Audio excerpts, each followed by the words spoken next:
Yeah, it's been a long day at work. But there's some stuff you gotta do with your PowrLiner before you climb in the truck and head home.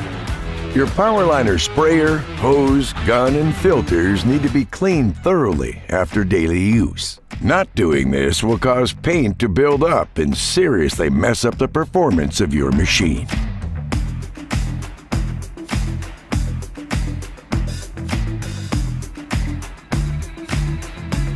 Start by removing the tip and tip guard and place them in the appropriate cleaning solution.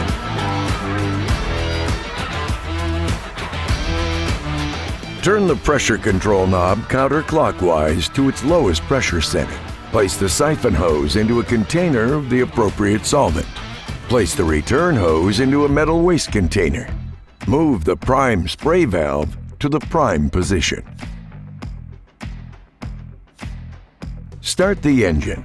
Now slowly turn the pressure control knob clockwise and increase the pressure until the fluid comes out of the return hose. Keep a firm grip on the return hose, as high pressure could cause splashback. Allow the pump to cycle for about a minute. Now you're ready to flush the hose and gun. Pull the gun trigger and hold it firmly against the side of a metal container while moving the prime spray valve to the spray position. Pulling the trigger before you flip the switch to spray will prevent paint bounce back or splatter. Turn the pressure control knob clockwise to increase the pressure.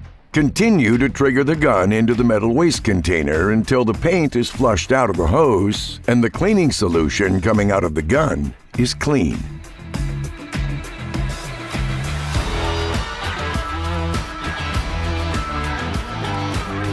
Pull the siphon hose from the cleaning solution and continue to spray out the rest of the product.